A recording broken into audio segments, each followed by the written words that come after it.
Hello students, कैसे हैं सभी। आई होप सभी ठीक होंगे। आज हमने देखो लास्ट लेक्चर में क्या कर लिया था, फंडामेंटल यूनिट्स के बारे में पढ़ लिया था, राइट। किनके बारे में पढ़ा था हमने, फंडामेंटल यूनिट्स के बारे में पढ़ा था। तो आज देखते हैं आज क्या करने वाले हैं हम। देखो फंडामेंटल यूनिट्स एक बार हम क्विक रिवीजन कर लेते हैं। पहले याद होगा हमने ये लास्ट टाइम किया था, इसको यहाँ पे छोड़ा था। तो आपके 7 फंडामेंटल यूनिट्स थे, राइट। 3 तो आपको पता होते हैं। 3 कौन कौन से भाई, देखिए। एक क्या था आपका मास, दूसरी लेंथ और तीसरा टाइम। मास का क्या होता था किलोग्राम, लेंथ का क्या होता था मीटर और टाइम का क्या होता था सेकेंड। और एक और बात फिर से मैं रिवाइज करवा दूं, आपको याद दिला दूं। मैंने एक और चीज़ बताई थी तुम लोगों को, ये बताया था आप जब भी कोई यूनिट का नाम लिखते हो, तो उसका जो फर्स्ट लेटर होता है इट विल ऑलवेज भी कैसा होना चाहिए, स्मॉल लेटर्स में होना चाहिए, कैपिटल लेटर में कभी नहीं होगा, according to conventions of writing units, right. तीसरा यूनिट पता चल गया। फोर्थ यूनिट जो था हमारा टेम्परेचर होता है, सॉरी फोर्थ जो क्वांटिटी है आपकी वो टेम्परेचर है और इसका यूनिट क्या होता है, केल्विन होता है। फिफ्थ क्वांटिटी जो है वो इलेक्ट्रिक करंट है, यूनिट क्या होता है, एम्पियर होता है। सिक्स्थ क्वांटिटी कौन सी आपकी, ल्यूमिनेंस इंटेंसिटी है, यूनिट क्या होता है, कैंडेला होता है। एंड सेवंथ आपकी जो क्वांटिटी है वो क्या है आपकी, क्वांटिटी ऑफ मैटर्स, जिसका यूनिट क्या होता है, मोल होता है। और साथ में यहाँ पे आपको सिंबल बता दिए थे, है ना, ये लास्ट लेक्चर में हम कर चुके हैं। तो अब देखो मैंने लास्ट लेक्चर में आपको बताया भी था कि 7 फंडामेंटल यूनिट्स के होने के साथ साथ आपके 2 क्या होते हैं, सप्लीमेंट्री यूनिट्स होते हैं। एक कौन सा है आपका, रेडियन, और दूसरा क्या होता है आपका, स्टेडियन। आज के लेक्चर में हमारे ये 2 टॉपिक हैं। Okay fine. तो आज का लेक्चर शुरू करने से पहले मैं आपको बता दूं, अगर अभी तक आपने टेक्निकल मंडोत्रा जी चैनल सब्सक्राइब नहीं किया है, मींस जिस चैनल के ऊपर इस समय आप वीडियो देख रहे हो, अगर इस चैनल को आपने सब्सक्राइब नहीं किया तो आप फटाफट पहले इसको क्या कर लो, सब्सक्राइब कर लो और अपने फ्रेंड्स के साथ इस वीडियो को शेयर करो। थर्ड चीज़, अगर आपको वीडियो अच्छी लगेगी तो इसको लाइक भी कर देना और बेल आइकन को प्रेस करना बिल्कुल नहीं भूलना। क्यों, मैं जब भी वीडियो को अपलोड करूँगा, जब लाइव आऊँगा तो आपको नोटिफिकेशन मिल जाएगी। Okay fine. चलिए ज़्यादा टाइम ना वेस्ट करते हुए अभी बात करते हैं हम सप्लीमेंट्री यूनिट्स की। ये जो सप्लीमेंट्री यूनिट्स हैं ये बेसिकली आपकी क्वांटिटी के नहीं होते हैं, इसलिए हम इनको क्या बोल रहे हैं, सप्लीमेंट्री यूनिट्स बोल रहे हैं। आपने सप्लीमेंट्री एंगल भी पढ़ी होगी ना अपनी कोई 9th क्लास में।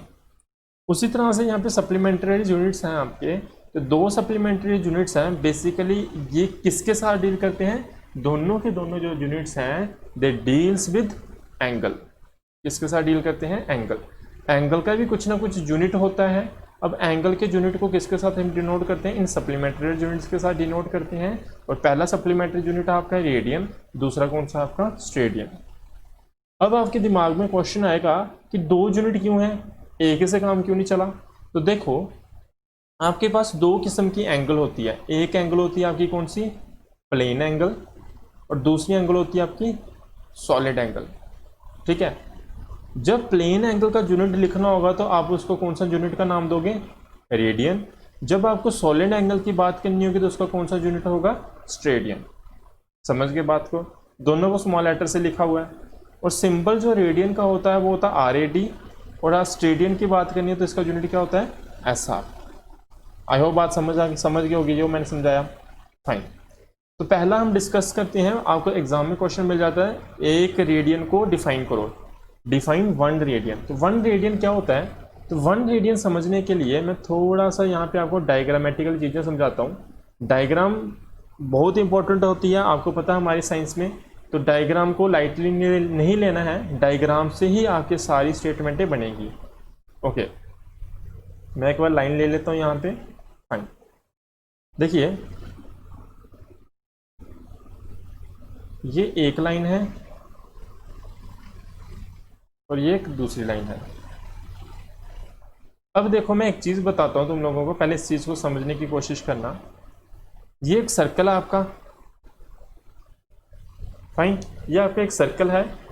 अब इस सर्कल को आप इस तरह से काटो। पिज़्ज़ा देखा ना, पिज़्ज़ा डिस्क जैसा होता है, लेकिन एक चीज़ उसको देखो तो वो कैसा होता है आपका, प्लेन होता है एक तो। दूसरी चीज़ आपका वो सर्कल के जैसे दिखता है। कैसे दिखता है वो आपका, सर्कल के जैसे दिखता है। तो जब आप उसके बिल्कुल सेंटर से एक पीस काटोगे, जहाँ केक ले लो तो उसका ऐसे करके पीस कटता है, ऐसे करके कटता है ना। तो ये चीज़ देखो कैसा कोण जैसा बन जाता है यहाँ पे, मीन्स यहाँ पे कुछ ना कुछ क्या बनती है आपकी एंगल बन जाती है, यहाँ पे आपकी क्या बन जाती है एंगल बन जाती है। बात समझ आ रही होगी क्या बोल रहा हूँ मैं, क्या नहीं बोल रहा, ठीक है। अब देखो मैं एक और क्वेश्चन पूछता हूँ, देखो ये जैसे जैसे आपके एंगल, देखो अगर मैं यहाँ पे एक ऐसा पीस काटता यहाँ से लेके यहाँ तक, मुझे बताओ ये वाली एंगल बड़ी है या ये वाली एंगल बड़ी है। मैं कलर चेंज करके पूछता हूँ, देखिए ये पीस काटा मैंने रेड पेन के साथ जो काट रहा हूँ, देखिए एक पीस मैंने ये वाला काटा और एक वाइट वाला। मुझे बताओ ये रेड वाली जो एंगल बन रही है ये बड़ी एंगल है या ये जो मैंने वाइट से बनाई हुई है ये वाली बड़ी है। आप बोलोगे सर जो रेड से बनी है ये एंगल बड़ी दिख रही है, क्यों? आपको सामने देखने से दिख रहा है। अब देखो यहाँ पे मैं लॉजिक क्या बताने वाला हूँ, लॉजिक ये बता रहा हूँ जैसे जैसे आपका ये जो देख रहे हो सर्कमफ्रेंस, ये जो सर्कल का होता है इसको हम क्या बोलते हैं सर्कमफ्रेंस बोलते हैं। और सर्कल की जो इतना सा पोर्शन जो बना ये जो इतना सा पोर्शन है ना, इतना सा पोर्शन सर्कमफ्रेंस का, इसको हम क्या बोलते हैं, इसको हम बोलते हैं आर्क। क्या बोलते हैं इसको? आर्क बोलते हैं। मे भी आपको ये चीज़ें पता होंगी, जिनको नहीं पता उनके लिए मैं ये बता रहा हूँ। तो सिंपल सी बात बताई मैंने, कोई बड़ी चीज़ तो बता नहीं दी। मैंने क्या बताया, ये जो पोर्शन होता है ना सर्कल का, ये जो इस पोर्शन को हम क्या बोलते हैं आर्क बोलते हैं। और क्या ये मैं सर्कल की इसको क्या बोल सकता हूँ रेडियस बोल सकता हूँ। अगर मैं सेंटर से कोई पीस को काट रहा हूँ तो ये जो आपकी लेंथ बन रही है ये क्या बोल सकता हूँ मैं, इसका सर्कल का रेडियस बोल सकता हूँ। और जहाँ पे जो एंगल बन रही है इस एंगल को मैं कोई नाम दे दूंगा। समझ आ रही है बात? दूसरी चीज़ मैंने आपको बताया जितनी ज़्यादा बड़ी आर्क होगी, जितनी बड़ी आर्क होगी उतनी जहाँ पे क्या बनेगी आपकी एंगल बनेगी। तो मैं ऐसा भी तो बोल सकता हूँ जितनी छोटी आपकी आर्क होगी, देखो मैं एक और आर्क बना रहा हूँ, ये आर्क बनाई अभी, एक ये जितनी छोटी आर्क होगी उतनी छोटी आपकी क्या होगी एंगल होगी। बात समझ आ रही है कि नहीं आ रही है? अब दो चीज़ें आपको क्लियर होगी। अब देखो, अब मान लो आपको क्या आपने क्या किया, आपके पास एक सर्कल था, उस सर्कल का आपने ये इतना सा पीस अंदर से काट लिया ऐसे करके, एक पीस क्या कर लिया उसका रिमूव कर लिया आपने, किसका सर्कल का। ठीक है, आपके पास ये क्या था सर्कल था, फाइन। तो इस तरह से आपने क्या किया, इसका एक पीस निकाल लिया। अब जैसे ये पीस निकाला तो यहाँ पे कुछ ना कुछ क्या बनी होगी एंगल बनी होगी। अब देखना है आपने ये जो पीस निकाला है इसकी जो लेंथ है, इस आर्क जो है ना आर्क आपकी, ये जो आर्क है इसकी जो लेंथ है ये क्या होनी चाहिए छोटी होनी चाहिए। कितनी होनी चाहिए? छोटी होनी चाहिए। अगर आपकी इसकी जो लेंथ है ये छोटी है तो यहाँ पे जो एंगल बनेगी वो भी क्या बनेगी छोटी एंगल बनेगी। जहाँ पे जो एंगल बनेगी वो भी क्या बनेगी आपकी छोटी एंगल बनेगी। दूसरी चीज़ मैं आपको क्या बताने वाला हूँ, हम साइंस के अंदर भी और मैथमेटिक्स के अंदर जब भी हम बात करेंगे, अगर आपको कोई भी चीज़ छोटी चीज़ दिखानी होगी तो जैसे फॉर एग्जांपल आपको बोलना है वेलोसिटी, कोई आपके पास बॉडी है उसकी वेलोसिटी क्या है बहुत कम है, कम दिखानी होगी तो आपको पता है वेलोसिटी को मैं b के साथ लिख रहा हूँ। तो अगर आपको थोड़ी वेलोसिटी बतानी है तो आप इसके साथ क्या लगा दोगे d लगा दोगे। क्या लगा दोगे इसके साथ d। जैसे मैं बोलूँ कोई चीज़ की एंगल थीटा है, अगर मुझे बतानी है इसकी छोटी एंगल बहुत ज़्यादा छोटी एंगल है तो आप उसको किसके साथ लिख दोगे डी थीटा के साथ लिख दोगे। इसको हम क्या पढ़ते हैं डेल्टा। जो डी है ना इस डी को हम क्या पढ़ते हैं we read it as delta. मैं लिख देता हूँ यहाँ पे क्या पढ़ते हैं हम डेल्टा। ठीक है, डेल्टा भी अलग अलग किस्म के होते हैं, फिलहाल के लिए हम क्या बोल दे रहे हैं इसको डेल्टा। बात समझ गए होगे। तो मैंने आपको क्या बताया, मैंने आपको बताया जब भी आपको कोई छोटी चीज़ को रिप्रेजेंट करना है तो उसके साथ क्या लगा दो डी लगा दो। तो जैसे यहाँ पे एंगल अगर थीटा की बात कर रहा था मैं तो पर मैंने अभी आपको बोला जी एंगल आपकी बहुत ज़्यादा क्या है छोटी है, अगर एंगल छोटी है तो यहाँ पे मैं क्या लिख दूंगा डी थीटा लिख दूंगा। ये चीज़ मुझे बतानी थी। आई होप अब आप चीज़ों ये समझोगे, आगे आने वाले टाइम के ऊपर आगे यही चीज़ें हमने यूज़ भी करनी है। तो मैं साथ साथ में बार बार चीज़ें ये रिवाइज़ करवाता ही रहूँगा, उसमें कोई प्रॉब्लम नहीं है। फिलहाल के लिए यहाँ पे जो एंगल है ये कितनी है आपकी, मान लो डी थीटा। ये सारी चीज़ें समझ आ गई। अब देखो ये जो है ये आपको ने सेंटर से इसको काटा था तो इसकी लेंथ कितनी, मान लो इसकी लेंथ कितनी है एल है। कितनी लेंथ है इसकी एल लेंथ है। समझ रहे हो बात को। और ये जो आर्क है ये जो सर्कल से काटा ना आपने इसको, तो ये जो आर्क है, इस आर्क को किसके साथ डिनोट कर रहा हूँ मैं, मान लो डी एस। भी स्मॉल एंगल किसकी वजह से हुई, स्मॉल ये आर्क की वजह से। तो इस स्मॉल आर्क का जो मैं लेंथ है, इसको मैं किसके साथ रिप्रेजेंट कर रहा हूँ, डी एस के साथ रिप्रेजेंट कर रहा हूँ। किसके साथ रिप्रेजेंट कर रहा हूँ, डी एस के साथ रिप्रेजेंट कर रहा हूँ। ठीक है, अब देखो यहीं से हमारी स्टेटमेंट बनने वाली है रेडियन की।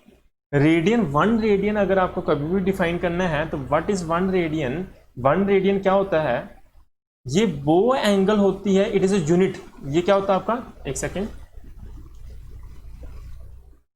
ओके फाइन, ये क्या होता है आपका, ये आपका यूनिट होता है। किसका यूनिट होता है आपका, पहली बार ये यूनिट होता है आपका प्लेन एंगल का। किसका यूनिट होता है आपका, ये प्लेन एंगल का यूनिट होता है। और 1 रेडियन इज, वही बोल रहा है, 1 radian is the angle subtended at the centre of the circle. ये मैंने बोला था ना, बताया था ना आपको, ये जो हमने पीस निकाला एक सर्कल से, ये कहाँ से, ये जो एंगल बन रही है ये कहाँ पे होगा, ये पॉइंट कहाँ पे, सेंटर पे। तो मीन्स जो एंगल सबटेंड की गई इस आर्क के द्वारा कहाँ पे की जा रही है, it is subtended at the centre of the circle. कहाँ पे सबटेंड की जा रही है, सेंटर ऑफ द सर्कल। ये आपका सर्कल है, आपका ये इसका सेंटर है। ये जो पीस निकाला ना अपने येलो कलर का, ये ऐसे करके निकाला हो, यहाँ से ऐसे करके। तो ये एंगल, यहाँ पे जो एंगल बन रही है इसको हमने क्या माना हुआ है, डी थीटा माना हुआ है। और ये आपका बेसिकली क्या है, आपका डी एस है। बेसिकली ये चीज़ यहाँ पे बनाई हुई, इसको यहाँ निकाल के मैंने यहाँ पे रख दिया। बात समझ आई होगी। यहाँ पे वही बोल रहे हैं, मैं क्या बोला मैंने, 1 रेडियन एक क्या है आपकी एंगल सबटेंडेड एट द, कहाँ पे सबटेंड की गई आपकी, सेंटर ऑफ द सर्कल। किसके द्वारा की गई, एक आर्क के द्वारा की गई। और ये जो आर्क होती है इसकी लेंथ किसके बराबर होनी चाहिए, an arc equal in length to the radius of the circle. Means जितनी इस आर्क की लेंथ होगी उतनी ही आपकी ये जो रेडियस है उस रेडियस के बराबर होनी चाहिए। ध्यान से समझना कोशिश करना मैं क्या समझा रहा हूँ। देखिए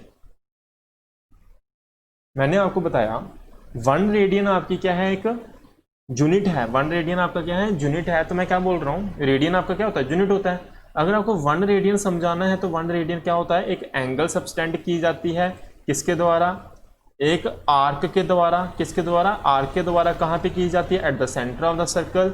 और ये जो आर्क होती है इसकी जो लेंथ होती है it is equals to the radius of the circle. ये जो आर्क होती है ना, ये किसके बराबर होती है, इस ये जो आर्क है इसकी जो लेंथ होती है it should be equals to the radius of the circle. तो ध्यान देना, मैं यहाँ पे ना अगर आपके और अच्छे से अंडरस्टैंडिंग के लिए यहाँ पे मैं क्या करता हूँ, इसको एल ना लिख के इसको क्या लिख देता हूँ, आर लिख देता हूँ, जो कि क्या है आपका रेडियस ऑफ द सर्कल। अब आपको अच्छे से याद रहेगा। देखो मैं एक बार फिर से रिपीट कर रहा हूँ, अगली जो स्टेटमेंट आनी है वो इसी से रिलेटेड होगी। अगर ये समझ आएगी तो वो ऑटोमेटिकली समझ आ जाएगी। तो मैंने बताया आपको, मैंने क्या बताया आपको, मैंने आपको बताया, पहले मैं इसको ये चेंज कर लूँ आपके लिए। यहाँ पे क्या था आपका, आर था, ठीक है, ओके।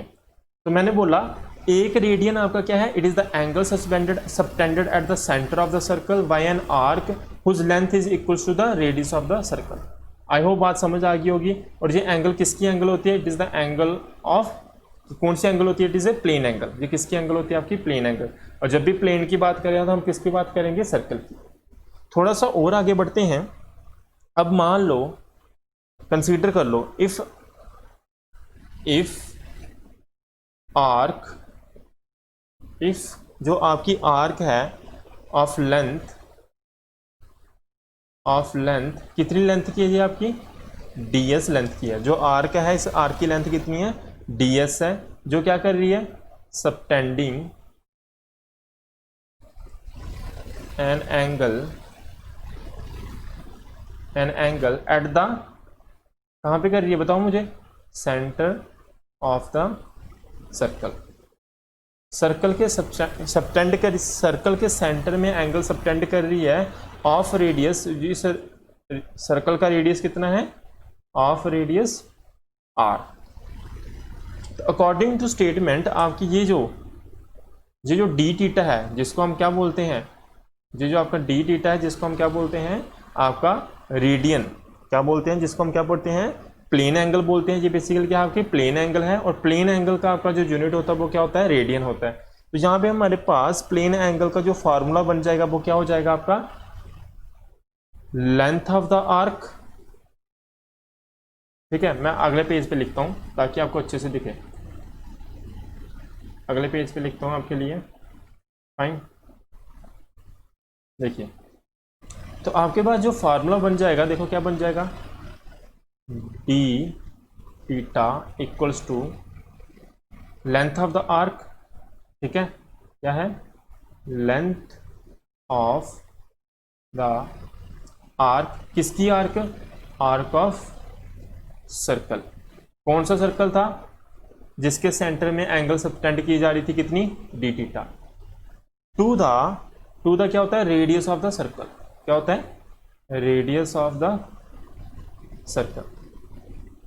जहां इसको मैं मैथमेटिकली और अच्छे से लिखूं तो कैसे लिख सकता हूं, लेंथ ऑफ द आर्क कितनी मानी हमने, ds मानी, और रेडियस ऑफ द सर्कल क्या माना हुआ हमने, r माना हुआ है। और यहीं से हमारा ये फार्मूला बन जाता है किसका, प्लेन एंगल का। It is a formula for plane angle. समझ गए। और प्लेन एंगल का यूनिट क्या होता है बताओ मुझे, प्लेन एंगल का यूनिट होता है आपका कितना, रेडियन। अब थोड़ी चीजें और सीखते हैं। आपने कभी ना कभी, देखो नेक्स्ट पॉइंट बता रहा हूं मैं, आपने कभी ना कभी ये पढ़ा होगा अपनी 10th क्लास में, पाई किसके बराबर होता है, क्या 180 डिग्री के बराबर होता है। किसके इक्वल होता है आपका, 180 डिग्री के बराबर होता है ना। और ये पाई बेसिकली क्या होता था आपको बताया होगा, ये जो पाई है इट इज से एंगल, और ये पाई अगर इसको मैं सही से पढ़ूं तो ये क्या होता है आपका, पाई रेडियन। कितना होता है ये आपका, पाई रेडियन। किसके बराबर होता है, इट इज 180 डिग्री के बराबर होता है। अगर मैं 1 रेडियन की बात करूं तो 1 रेडियन कितना हो जाएगा, 180 डिग्री अपॉन पाई। समझ रहे हो बात को। अब 180 डिग्री, पाई को मैं क्या लिख सकता हूं, 22/7। इसको सॉल्व करेंगे, 180 डिग्री इंटू 7 अपॉन 22। जैसे ही मैं इसको सॉल्व करूंगा तो मेरे पास वैल्यू आ जाएगी कितनी, 50, अप्रोक्सीमेटली वैल्यू हो जाए 57.7 डिग्री। मैंने बताना क्या चाहता हूं तुम लोगों को, मैंने ये बताया आपको कि जो आपका 1 रेडियन होता है, जो आपका 1 रेडियन होता है, it is always equals to 57.7 degree. ये बात याद रखना। कैसे आया मैंने बता दिया, ठीक है। और ये वैल्यू आपको पता होनी चाहिए। फिलहाल तो हम इसको ऐसे याद तो यूज़ तो नहीं करेंगे इसको, लेकिन एज ए मैथमेटिक कहीं पे आपको अगर कोई बड़ा एग्जाम देने जाते हो तो वहाँ पे इस वैल्यू का यूज़ हो सकता है, ठीक है। फाइन। और एक और पॉइंट है, वेरी इंपॉर्टेंट पॉइंट है आपका, मैं इसको थोड़ा सा साइज छोटा कर देता हूँ आपके लिए। ओके फाइन, आई होप आपको दिख रहा होगा। अब देखो एक और पॉइंट है, it is very important point, दूसरा पॉइंट जो मैं बता रहा हूँ, ठीक है। इनको आप नोट में रख लो, ये आपका नोट है, नोट नंबर 1, नोट नंबर 2। दूसरा नोट जो लिख रहा हूं मैं, ये बात याद रखना, आपका 1 डिग्री किसके बराबर होता है, 1 डिग्री आपका, ये डिग्री है, ठीक है। 1 डिग्री किसके बराबर होता है आपका, 1 मिनट के बराबर होता है। क्या इसके बराबर होता है, ये यूनिट के नाम है, ठीक है। वो 60 सेकेंड वाला मत समझ लेना, 1 मिनट में इतने सेकेंड, ये अलग तरीका है इसका समझने का, लेकिन है उसके जैसा ही।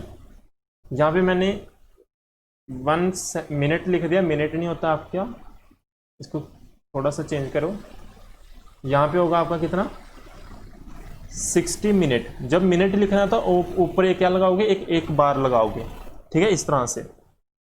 अगर मैं पूछूं एक जो आपका 1 मिनट किसके बराबर होता है, अगर आपको कोई पूछे 1 मिनट, क्या 1 मिनट किसके बराबर होता है, इट इज योर 60 सेकेंड। जब सेकेंड लिखोगे तो ऊपर 2 क्या लगा दोगे, बार लगा दोगे।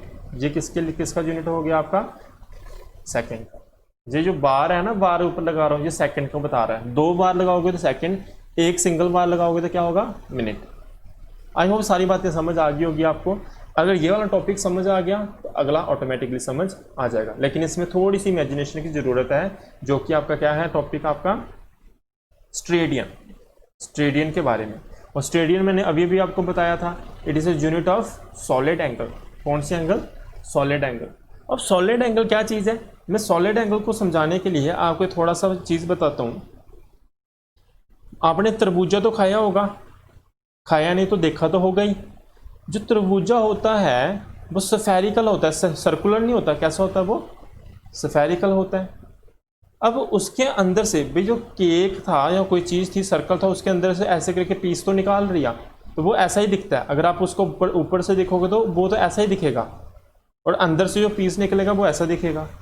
लेकिन अगर मैं तरबूजे से बिल्कुल उसके सेंटर पे रख के कोई पीस बाहर निकालना चाहता हूँ, तो वो पीस एक बार सोच के देखो, आप जब तरबूजा काटते हो, जब मार्केट से लेके आते हो, तो उसके ऊपर ऐसे कट लगाते हैं, ऐसे करके, ऐसे करके।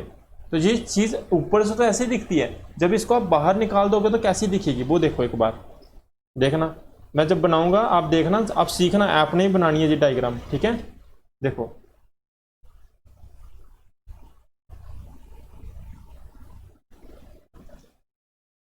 ये एक लाइन आ गई आपकी इस तरह से, ठीक है? ये आपकी दूसरी लाइन आ गई, ठीक है? देखो, ये मैंने इक्वल लाइन खींची है। आपका डिस्टेंस इनका क्या रखा है? मैंने इक्वल रखा है। इसको थोड़ा सा बड़ा रखूंगा, ठीक? ओके, अब एक और बनाते हैं। चलो पहले इनको जोड़ लेते हैं। कैसे जोड़ोगे? देखना, जो आप जैसा तरबूजा लेके आते हो ना मार्केट में, वैसी डायग्राम बन जाएगी ये। इसको इसके साथ जोड़ दिया मैंने, इसको इसके साथ जोड़ दिया। अब ये अभी भी वैसे चीज़ नहीं बन रही है। अब देखो, थोड़ा सा मैं इसको पीछे की तरफ प्रोड्यूस करूंगा। देखो,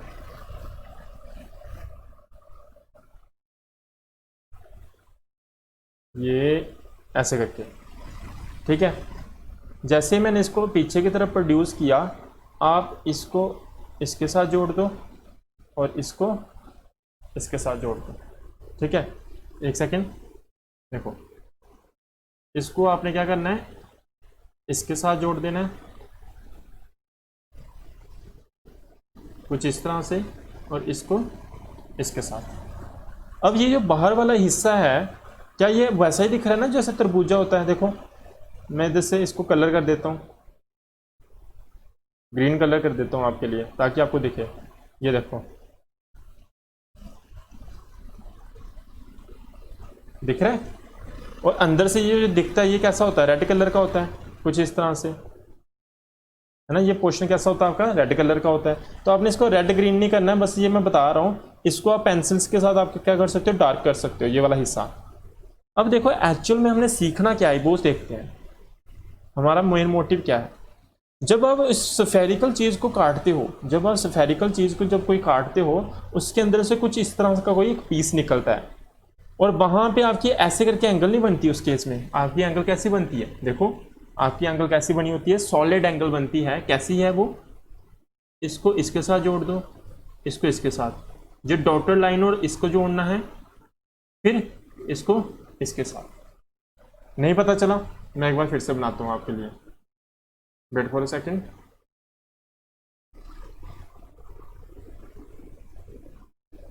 एक बार मैं इसको एडजस्ट कर लूँ।